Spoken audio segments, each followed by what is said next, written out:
Hello, and welcome to the Modern Romantic Podcast, where we celebrate and inspire romanticism through passionate people doing incredible things. Hi, I'm the stage manager of your local production with a note to stop eating in costume.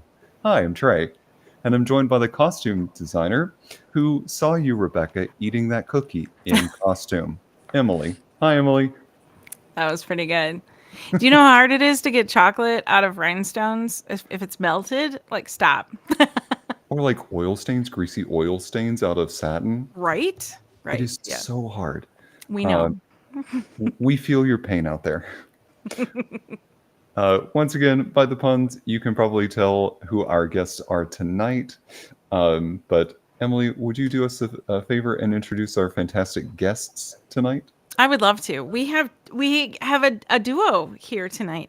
We have Len Jenkin, who is an American playwright and novelist, teamed up with Tim Sanford, who is a creative director, and we're really excited to talk theater with both of them. So, welcome to the show, guys. Thanks. Well, thank you. Yeah, thanks for Yeah, being here. absolutely. Hi. So I really want to dive in because you both are working in a creative space for a combined theater. And if you wouldn't mind, for our listening audience, can you tell us a little bit about the theater that you both are part of? The theater I founded 2021, I think it was called the Tent Theater. And Mhm. it's I was responding to what I felt in the air of a um, indifference or even sometimes a seeming hostility of the outside world towards aging artists. And most particularly, I'm focused on playwrights because that was my whole career, uh, producing new American plays at Playwrights Horizons. So to me, I was stepping into my seniority, and I thought, oh, it's not only responding to something I see out in the world that needs addressing, but I'd also be helping myself find something to do besides golfing or fishing or something. And what a cool thing to do. I find that to be way cooler than golfing or fishing. Thank Sorry, you. Josh. It's okay, Josh. I got your back. And I will introduce Len because when I was at Playwrights Horizons, Playwrights Horizons did not produce Len. We did some readings of his, but to me, he was always the cool kind of writer I aspired to support. Uh, and so he was one of the first people I called up to ask if he wanted to join the tent when I was putting it all in motion. So what's behind the name The Tent? Well, that's a good question. We I had this a phrase. There's room under the tent had been with me for a while because people talk about the divisiveness of our culture, and it's true of the artistic culture as well. And there was a lot of important self-reflection that was happening in the artistic circles. Uh, I felt what was missing as we rightly focused on diversity was what about that doesn't mean that we should jettison all writers. Um, and so I'd say, there's room under the tent for us all. If you want more people to join your cohort, make the tent bigger. You don't kick people out of the tent. You open it up wider, and that's where the image came from. I love that. I love that so much. I've heard a similar statement about making a bigger table to have fit more people at your meal, but it's similar to the tent. I love that. Thanks. And there was also as I got to about 25 members, we actually addressed together as a collective what we thought our name should be, and through a process of elimination and voting and all sorts of cool and funny stuff. We came up with the tent collectively. Yeah, and it also has a little bit of an echo of the circus or a carnival or that kind of moving show, and that's a nice thing about it as well for me. I do gotta ask, who's the ringleader, though, if we're gonna go with the circus Ah, analogy? That's Tim, I no, that would think. be Amy. She's off Yeah. directing right now. I have a Amy Hayes is my wife, and she's Okay. the partner. We're co-artistic directors of the tent, and right now she's directing Len's play, and we loaded in the theater today, which is exciting and fraught moment in the life of a play, and so anything we need to embarrass someone by, we can embarrass her. And just for a listening audience, that play opens up on February 3rd, correct? Correct. Yeah, that's the first performance, but the actual opening night is the 7th. We have a nice little preview period. There's some previews, yeah. That's so awesome. And We only run until the 22nd. I'm going to interrupt to make sure that this is the moment to promote what we're doing. Sure. So we only run. It's a short run at a really nice theater in Hell's Kitchen, the 53rd Street. So okay, I'll leave it at that. Oh, so for I'm assuming by Hell's Kitchen, that's New York City. New York City, Yeah, it is. 53rd another- between 10th and 11th. Is there another Hell's Kitchen that you know of, Trey? I had a really dark joke in mind, but I'm going to save that for another time. So we'll The tent. I'm sorry. we'll leave Now, it at that. people from New York know where that is, so Yeah. it's easy to get to, so people You can should find- come around and take a look. Okay. Yeah, you should. thetenttheater.com is the website. You can also find them on Instagram and Facebook and LinkedIn, it looks like. So Nice. just go to thetenttheater.com. You can find everything you need. Very cool. Yeah. Truthfully, when I was looking at the website, normally when I see a creative team or like a page dedicated to a creative team or meet our writers, I see kind of like a handful. The one thing that truly surprised and delighted me was how many writers that you truly have on staff there. It is not just 5 and it's not just 10, it is like a couple dozen writers. How did you recruit all of those writers? What was that networking process like? Well,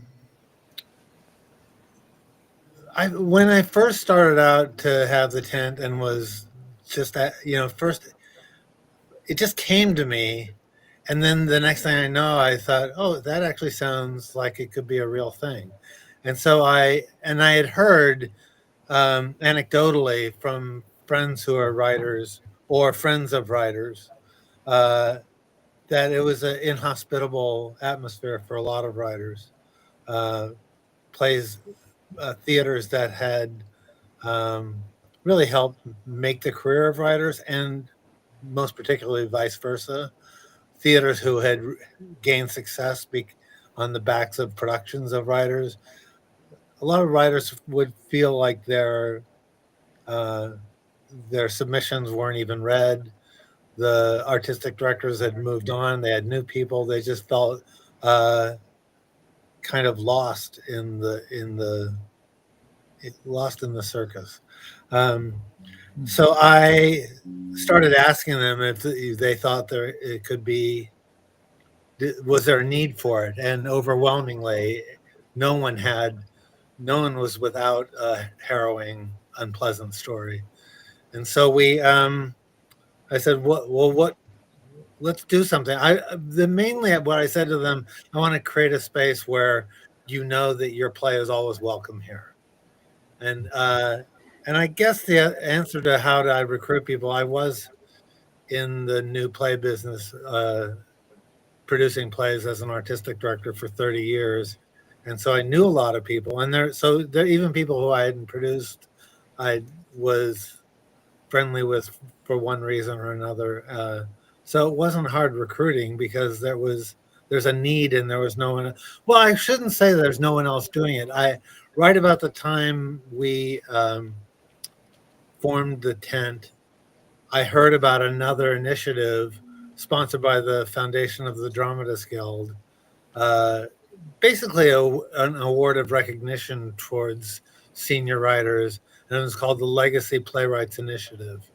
Um, and that was, I think the money, it was a prize given to, first it was 3 writers, and then in subsequent years it's been 2 writers. I'm not sure what the amount is, but it's different than what we're doing because what they're doing is recognizing the work over time of some important overlooked writers. And what we're doing is celebrating the current work of the same demographic. So, which that explains us doing Len's play. Len, how old is How Is It That We Live? I wrote that play maybe 4 years ago or a little more. Right? I should say something else. It's great you noticed how many writers are involved with the tent. And it's a large number, but should also mention with most theaters in the United States, there are no writers involved with the theater.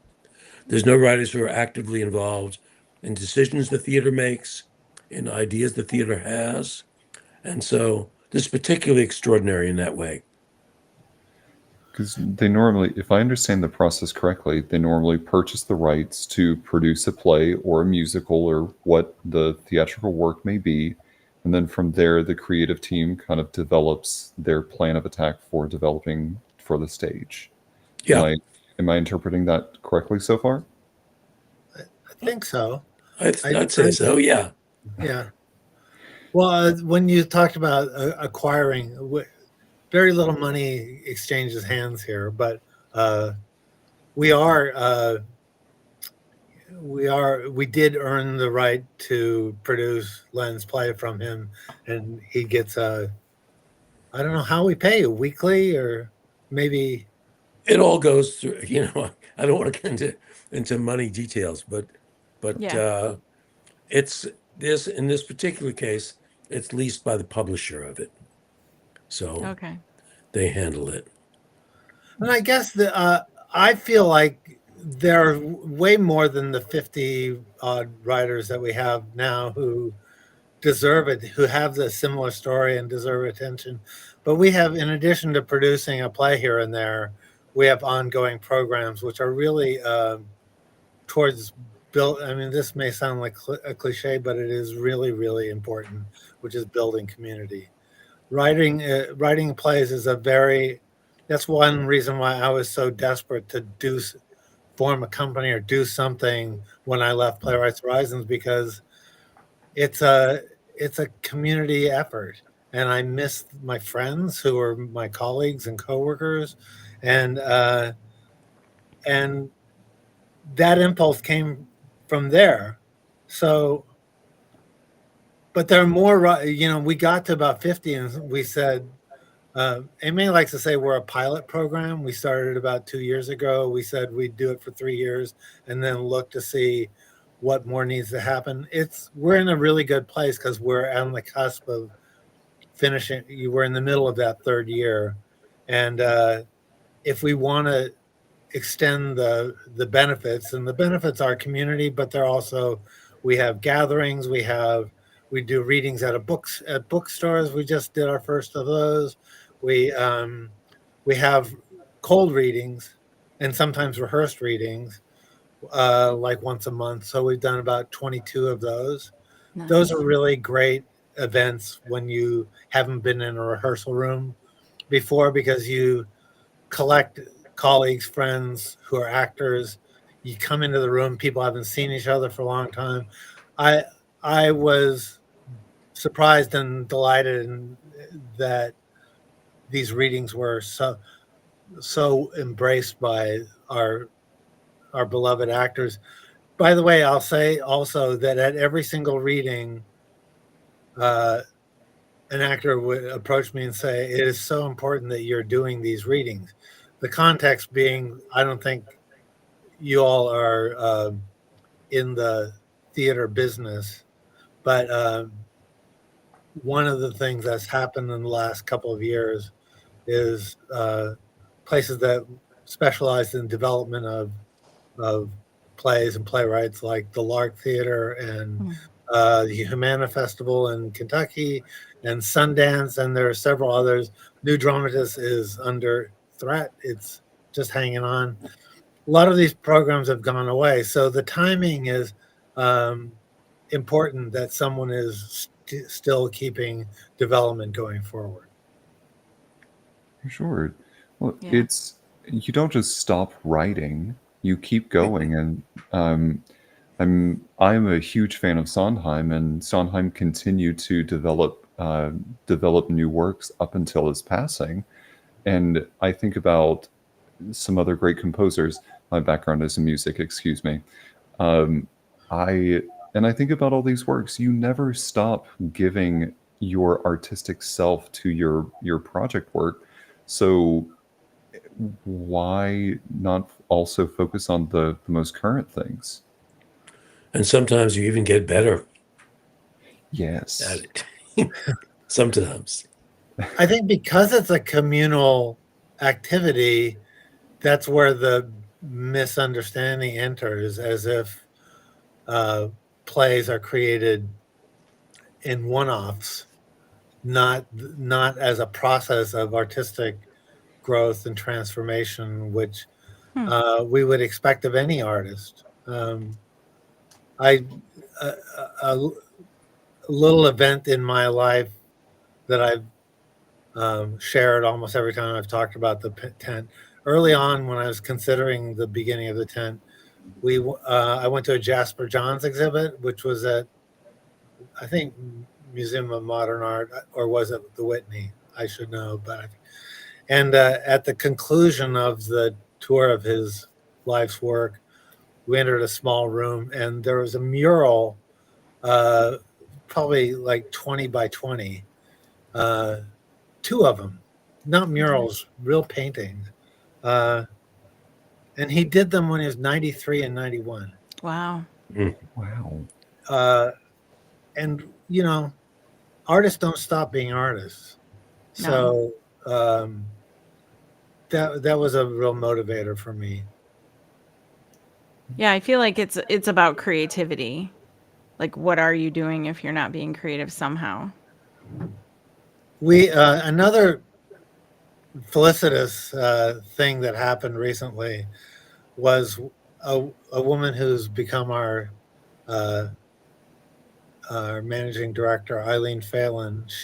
Just she has a similar story to you all, from what I understand. She was surfing for our, things that were going on in the theater, and came upon our website and thought it sounded cool, and emailed me. And I'd heard of her because she used to produce the Obies, and I Yeah. loved the Obies. I used to go every year to them.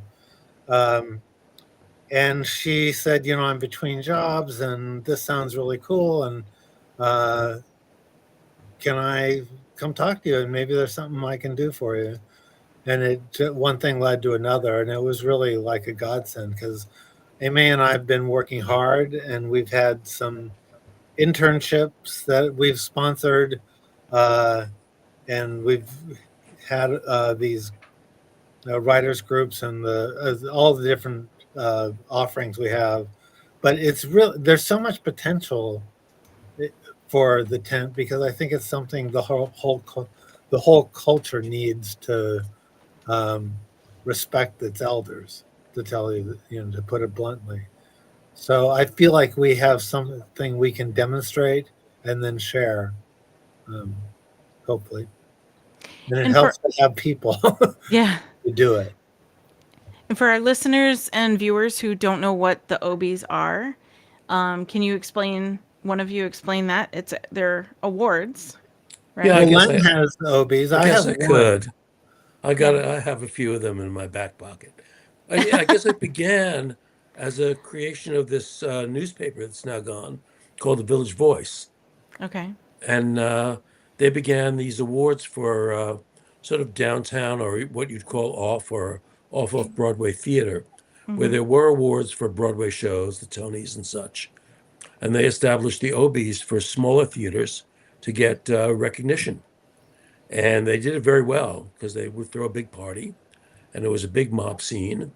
And if you picture, there's no way to picture this, picture a very grungy, kind of crazy version of the Tony Awards in a with a big crowd and interesting presenters and people. And they did this for a whole lot of years.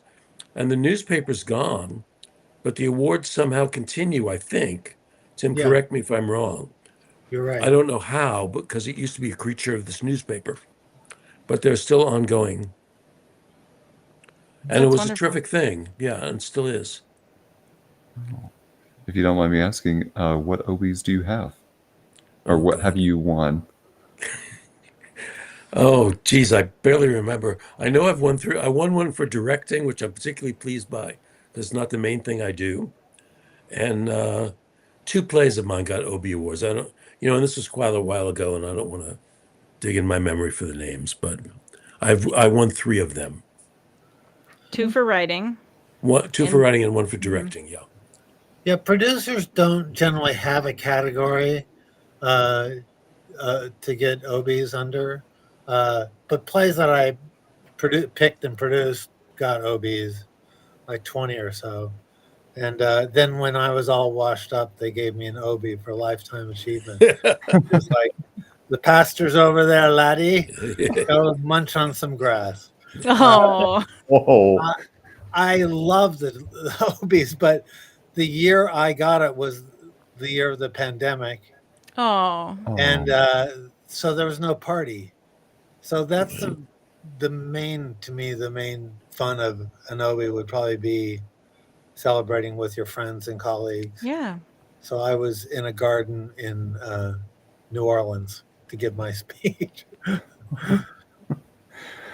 um, I do want to ask because we've mentioned a couple times how, like as playwrights and as creatives get older, there are challenges that they face. Um, for example, Emily and I don't have own a theater. We don't have something where we can somewhat actively be advocates for these up and coming playwrights or these well established playwrights. So, for in your both of your perspectives, how can we as non theater owning people be better advocates for these very established playwrights? Just what you're doing right now Yeah. when you're having us on this podcast, which is great. Uh, I, that's a tough question. I mean, I would go to the theater a lot, go to little theaters in your neighborhood in Minneapolis or wherever you are and support like local small companies just by showing up. Or if you're part of the press there, by writing about them or drawing attention to the small theaters in your town or near you, right? Yeah, That's the best community answer I theater. can I can think of offhand, right?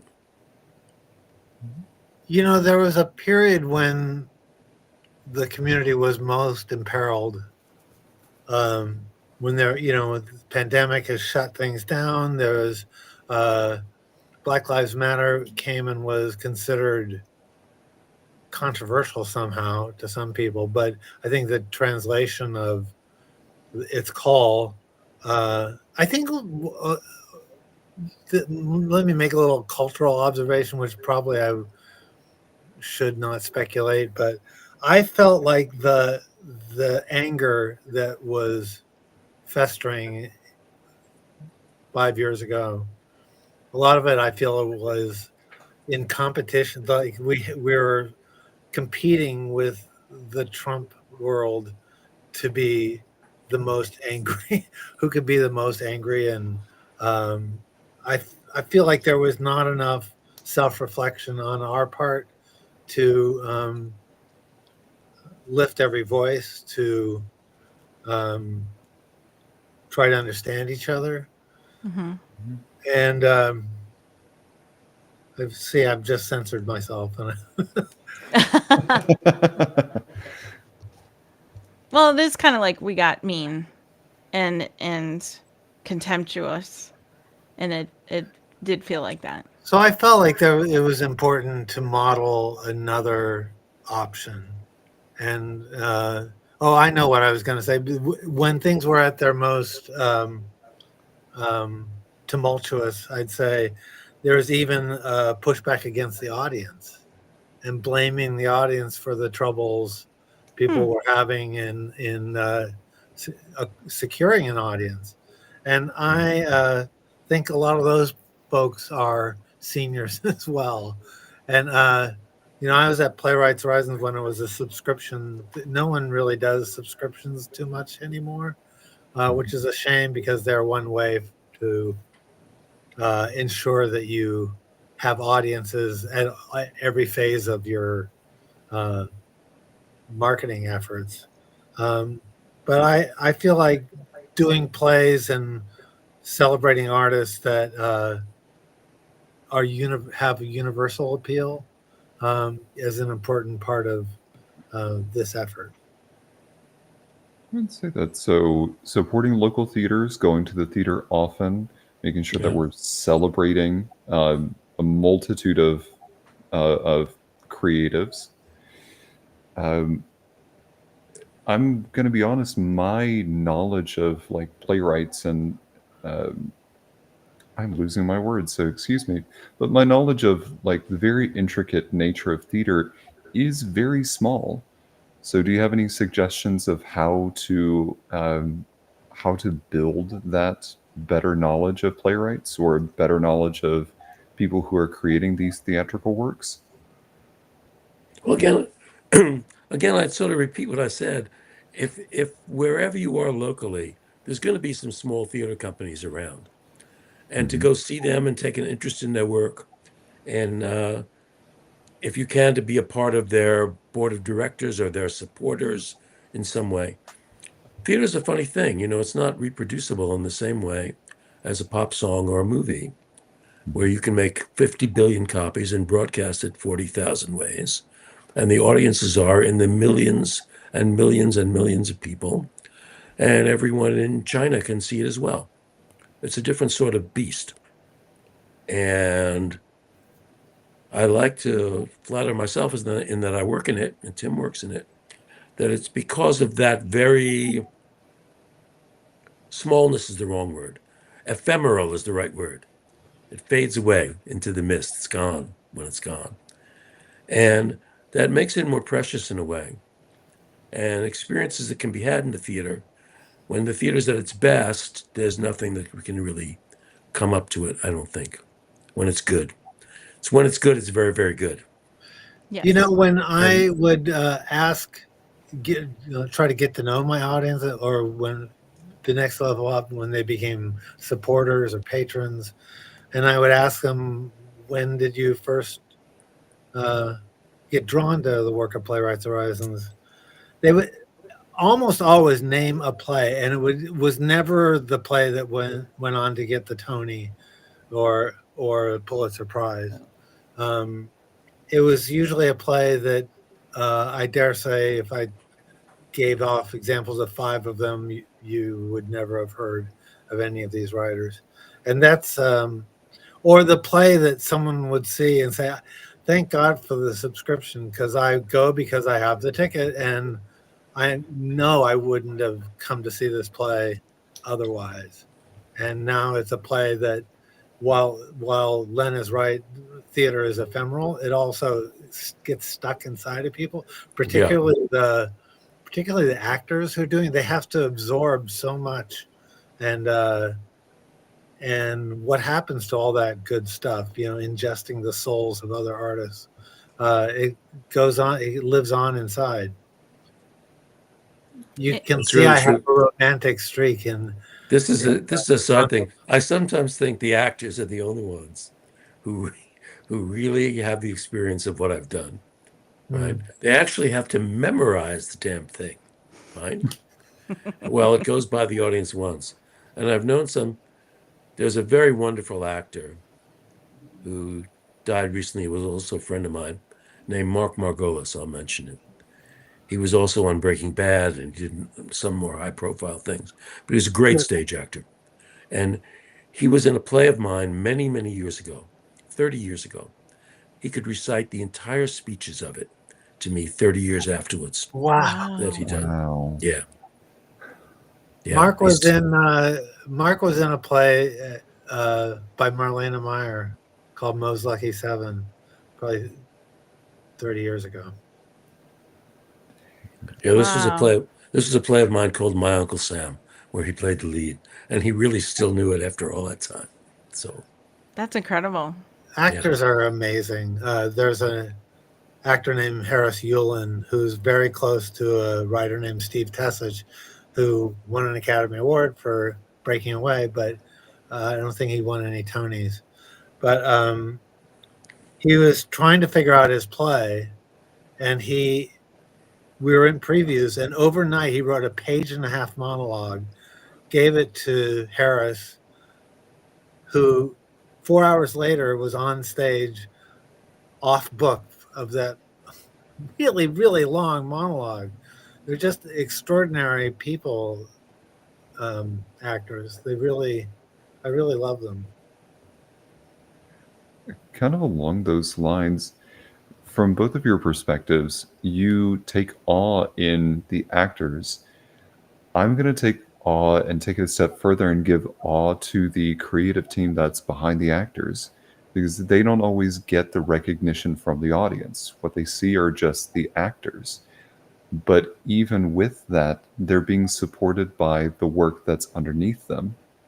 So what's been kind of mulling around in my brain has been, what do you do as playwrights, or what do you look for when developing a piece of work to set up the creative team and the actors for the most amount of success?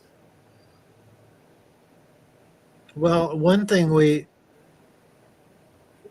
have a teeny tiny staff. Now, I told you we have a managing director, but one thing we do have is a casting office. They're freelance and they have steady jobs elsewhere, and they're not making a living from what they're getting from us, but they're really important collaborators. So the first thing you have to do if you want to do anything with a play, from producing it to just doing a reading of it, you need to find those actors. And you can get on the phone or the email. I can't believe I said the phone. You can get on the email and you can solicit actors and get them that way. But sometimes you're stuck and you really need someone who knows the whole field, which our casting office does. So that's one example of a hidden behind the scenes artist. Then you have a director who really becomes important in a production. You got a design team. When you have a great design team, it's not just someone who puts together a pretty set. It's a whole other way to look at the play, because plays are done in life, in real time, and the people who are creating those pictures are providing a real insight into aspects of it we don't think of it when we're just thinking of plays dramaturgically. Yeah, those are really important choices. I mean, who designs the work and who does all that thing that you don't see so directly as the actors. The director is a person with an overwhelming responsibility in the theater. And I've been watching Tim's wife, May, work on my play recently. I glanced over at her script the other day, which is entirely covered with notes, so of all kinds. And I should mention something else. There are always new people that you work with, but for me, if you work for a while in the theater, you get to trust certain people with your work who have an immediate and close sense of what you're doing. And I couldn't be happier at the moment that my favorite sound designer in the world is working on this current show with us. It's someone I also do a podcast with, by the way. Oh. So yeah. So if you don't mind me asking, would you like to give them a shout out? yeah, his name is John Kilgore. He's a wonderful recording engineer, and he also does sound design. And he and I have done one 10-hour-long podcast, and we're working on another at the moment. So Wow. we'll see where that goes. Like 10 hours straight? No. Did I say Oh. 10 hours? No. It's 10 episodes. Okay. Oh, okay. Makes sense. I'm sorry. Each it's a fictional episode. It's Oh, not like what you do. fantastic. And each episode is around 10 to 12 minutes. But the one Trey, we're working on, the one we're doing now is much more free form. Trey, when you were asking about the people behind the scenes, did you have something in mind? Not necessarily. Like I've worked in theaters before where people are always applauding the actors, and I always like to make sure that the people behind the scenes are equally as recognized. Because I believe, Tim, you made the point, everything is intentional. The director is selected, who you choose as costume designer, who you choose as sound designer. Everything is intentional, and they all have to work together. The people who we all see immediately are going to be the actors, yes, but it's all with an intention and setup along the way in order to make sure that everything is so cohesive. So no one specifically, it was just an intention to give credit to everybody under the tent, not just the main performers. Right. That's appreciated. Yeah, I think it's producing a play, or especially in an artistic, a non-for-profit like I was at. It's not immediately apparent where the artfulness comes in to that position. A lot of times when you're queried, well, about what's it like being artistic director, it must be hard trying to raise all that money all the time, and they don't. Not everyone necessarily immediately appreciates the stages that a play goes through in getting developed. The development is imminent from the writers. You start with a play. That's a point I didn't finish on when I was saying, it's a lonely project putting together a play, and writers need they need community because they're dependent upon that community to make their work come to life. And that community also is your audience. You need an audience for things to come to life. So that putting together of stuff, which I did, which a producer does, is an artistic activity. It's dependent upon you. I used to go to plays like 5 times a week for up to 30 years. So that's the best way to prepare yourself to make theater, is to know what's out there and know what the choices are.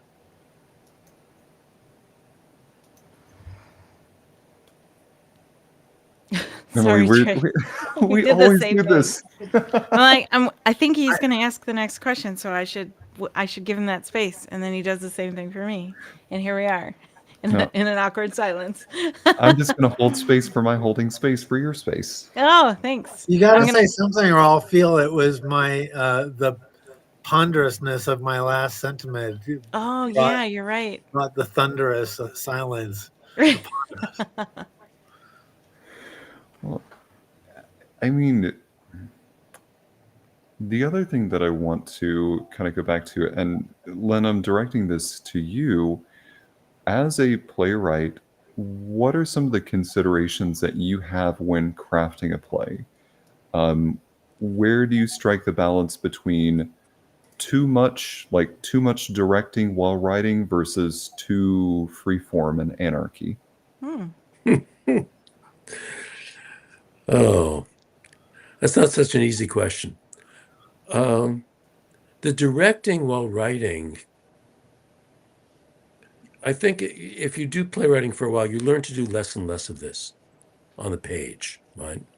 You learn to do less of specifying where actors go in a space. You start, true for me anyway, specify less about colors, less about the furniture, less about the set, a lot less about how actors say their lines, angrily, loudly, softly, or anything like that. Because you quickly find any kind of reading when you make that kind of directorial notion on the page, and then you see an actor do the opposite and realize it's better, it leads you very quickly to stop doing so much of that. Mm. So, I mean, but this giving a long talk here, directing on the page as a playwright, I think in the end is really a matter of taste. I mean, I used to teach playwriting, and I used to mostly be in favor of less of that, but some people had a lovely talent for it. If you read a writer like, I don't know, Tennessee Williams or a lot of others, they'll be very specific. They'll say, an orange couch is upstage left, and there's a stand, and they're very specific about set and about a bunch of directorial things. And I've read some scripts in my time, I forget the names of the author, where they do absolutely nothing. There's nothing but the talk. They don't even tell you where you are, and there's nothing about time and place, and just the talk begins. So it's a balance, and it's what people are really comfortable in the end. I don't do that much of it anymore. I used to do much more of it. I hope that is that kind of an answer to your question. I No, hope it somewhat. is. Yeah. Like what I hear is it comes with like time and experience, and seeing what was in your head doesn't necessarily translate to what's good on stage. So you Oh, kind of it never does. In what we're doing right now, they're working on this play of mine. I'm watching, and I'm surprised all the time by how lines are delivered, by where people are. You know, it's all quite new to me in some way, right? And which is great. So, What is there a way you prefer, or is there a way that whether someone writes in a lot of little to direct something that has a lot of direction or already put in there, or something that allows you to be a lot more flexible or creative? I mean, there's no real answer to that. Okay. I have worked with a director in the past, and the first thing she ever did was cross out every direction in the script. Yeah, yeah. It's Joanne, Tim, for your. I'm We're just. gonna name her. I won't even mention last names, but Tim will know. I know what Joanne. She would just take out all of that stuff because she wanted it to come in a fresh way from her, for better or worse. Sure. So I had a book that I'm hawking. I've recently finished it, and I'm looking for a publisher. And the main content of this book are interviews that I did with playwrights that I produced over the said 30 years. And we would always talk about how plays began, and almost every single time, writers purport that the play is dictating to them what it wants to be, and that I've come to see the truth of that. The hardest thing for them then is actually going back into that channeling stage that the creation of the play came forth from. And if you have to do something technical, if you want to draw something out dramaturgically, re-immersing yourself into that voice that gave birth to the play so that you can authentically noodle things that need to be noodled is really the one of the crowning achievements of being a playwright. I don't know if I've said something you agree no, it's with. very true. It's very difficult that to get back into that place from which the text originally came. And that's even sharper if I look at a play I wrote some years afterwards, and I will actually take a step back and say, I wonder who wrote this. And I know I did it, right? But I don't know how anymore. I don't know whether that's a help or that's clear. Yeah. I mean, I wonder if the same thing is true because Emily, I know that you are a photographer, you have sewn costumes and things. So I'm curious, have you ever looked back at some of your work and gone, man, who made that? Was that really Yeah. me? Yeah, Oh, good. I'm typically I'm thanking my past self for doing something with it that helped my current self, whether it was adding the right size pockets or some other way to adjust something that wasn't that I forgot that I had done. You know, it's like when you get your winter coat out for the first time, you know, in whatever winter month you might have, and there's a $20 bill in the pocket, and you go, "Oh, look at that! I'm going out for lunch today." You know, so I feel like for sure, and with other things too, even writing. Sometimes, you know, you look back and go, "Wow, who was that wrote that?" But yeah, I can relate. You know, there was a great interview. I don't know, can't remember the guy's name whose show it was, but he's interviewing Paul McCartney. Hmm. And Paul talked about yesterday that he woke up in the morning and that song was complete inside of him. He sat down and banged it out, and you know, George Martin added some strings later, but it pretty much was. It's kind of scary to think about um, what seems like the only explanation seems that we're living in a spiritual world and can't let go of our materialism. Hmm.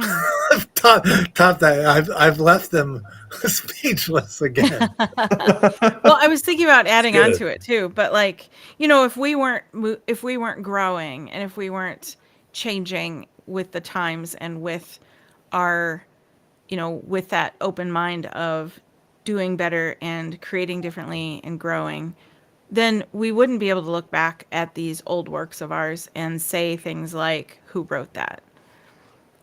You know, what memory aside, you know, I feel like that's a good thing. I Because if think, you were the same sorry, no, go ahead.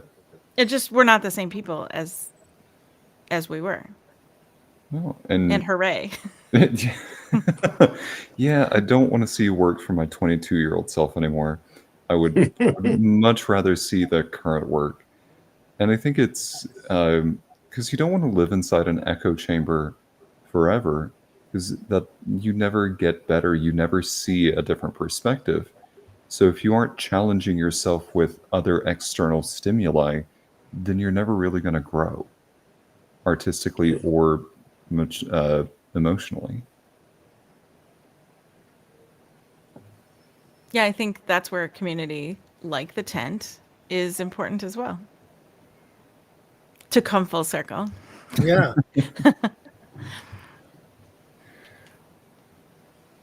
So you have a play at the tent happening now. What Yeah, is in the future for the tent? I can't. We're You we're have to going to ask Tim. announce we're going to announce another play soon. I'm Okay. waiting to hear on a potential performing space first before we do that. But that should be in the summer. And then my goal would be to do 2 plays a year Okay. and continue to do a reading every month and keep going with the bookstore event was fantastic. We didn't talk much about it, but Oh yeah, tell us about that. Glenn was one of the I was we part got of it. Yeah. writers. Of our writers came out and read 5 to 8 minutes of stuff that they're working on, and I guess they have a mailing list or something. We invited some people, so some people maybe it was just word of mouth, but that place, which is in the Lower East Side, don't have an address for you, but it's called uh, B- B&T Knitwear. BNT Knitwear. They Uh, kept the old store name. Interesting. Yeah. yeah, we Now, did we did that, and it was packed, and there was such a good energy, and you know all of the writers were 65 to 85, That's uh, awesome. and really lively and funny and challenging and moving. So we'll keep looking for opportunities to bring our writers out to public attention and hopefully continue to expand what we're doing. That's wonderful. And I mean, if you ever go on tour, I mean, just gotta say, Charlotte is a great place. Well, I have just a couple more questions for you, if you'll indulge me. And this one is not really theater based, but I like asking this question to see where you go with it. And you're both welcome to answer separately. You are sitting down to lunch, and you can have lunch with anybody in the world, alive or dead. Who are you having lunch with, and why?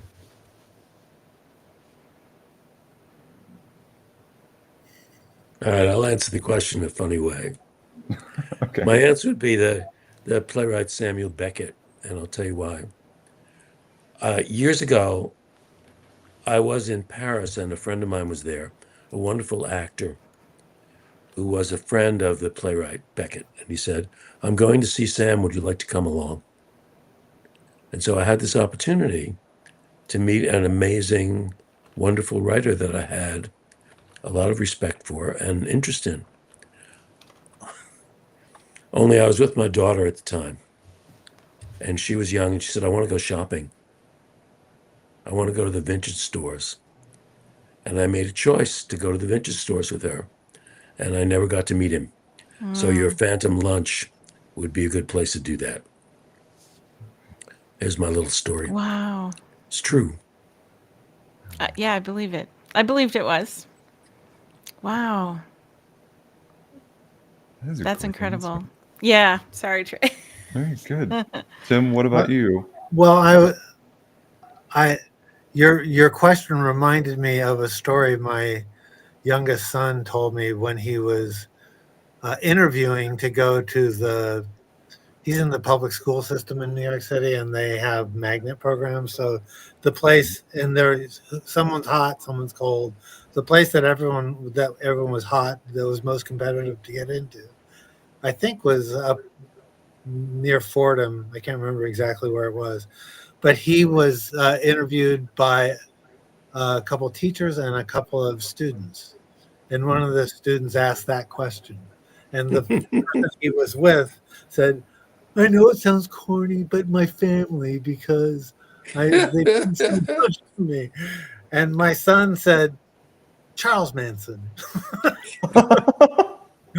And they went like, "Oh, you must not want to go here." And he said, "Aren't you curious, like, what would make some human become who Charles Manson was?" Mm-hmm. And so I was almost going to give a smart ass reply, but who I can think of just off I would love to talk to my father and my mother again.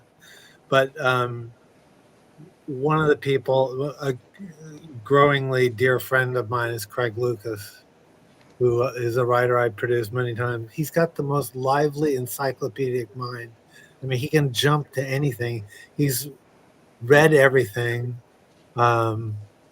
He's filled with light and love and stories.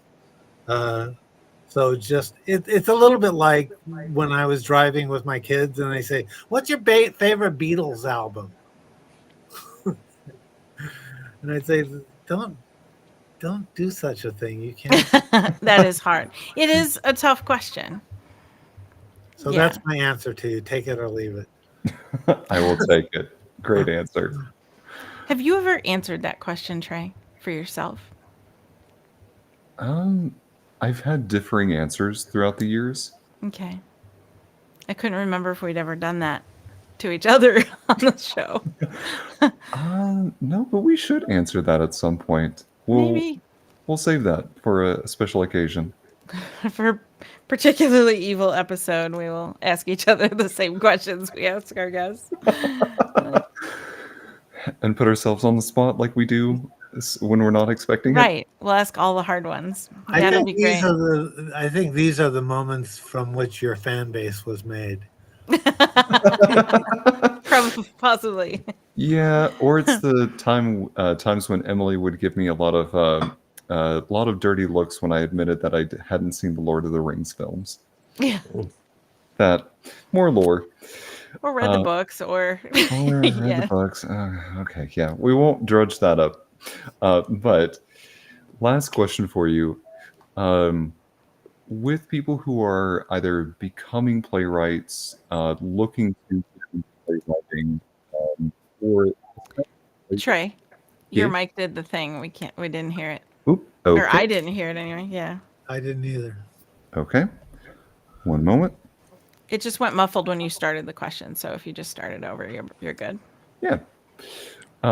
For those that are getting into playwriting or those that are established playwrights looking to kind of diversify a little bit, what advice do you have for them?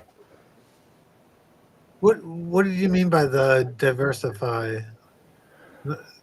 Looking to expand, looking to try something different. Just really kind of anything. I mean, my inclination would be to tell them to go for it. And that my experience in writing in other formats has done nothing but sort of enrich and strengthen what I do for the stage.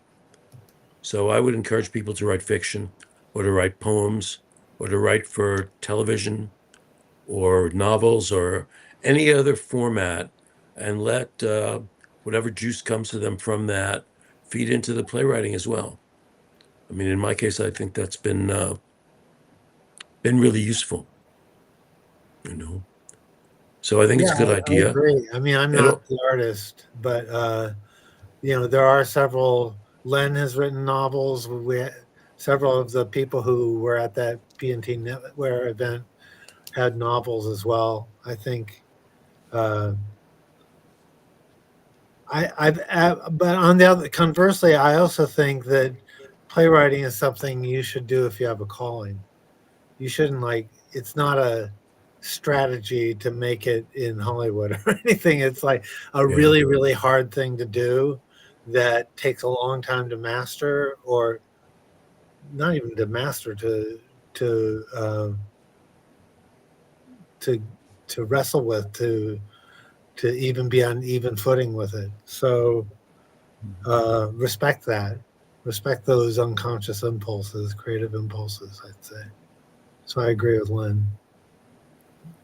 Great responses. Thank you both. Yeah, solid advice. Yeah. Well, Len, Tim, I want to thank you so much. You both have given a wealth of knowledge and some really great insight into the work that you do in the theater and in life. So thank you so much for spending this time with us here today. Yeah, thanks for inviting us. You're welcome. Yeah. Absolutely. Thanks. Well, yeah. As we close this episode out, we want to encourage our listening audience to please go check out the Tent Theater. And Emily, do you have that website? It's thetenttheater.com. Thetenttheater.com. Yeah. ER. Tent Theater, ER, not RE. Oh, that's good to note. That is correct. Yes. Thank you. So go check that out. If you are in or can get access to the Hell's Kitchen area, please go see Len's new play. Previews start on February 3rd and run through the 22nd. That sounds about right. Okay. Yeah. Great. I was looking to Tim for, please tell me that's right. Oh, I have it written down. I said nothing because it was perfect. Yeah. Yes. So thank you so much for tuning in with us here today. If you want more behind the scenes content and access to other things that you do not see during the airing of our podcasts, go check out our Patreon. You can find us at TheModRom on Patreon. Or you can check out our website, themodrom.com, for links and access to previous episodes. Thanks so much for tuning in. And remember, there's room under the tent for everyone. Have a great day, everybody. For sure.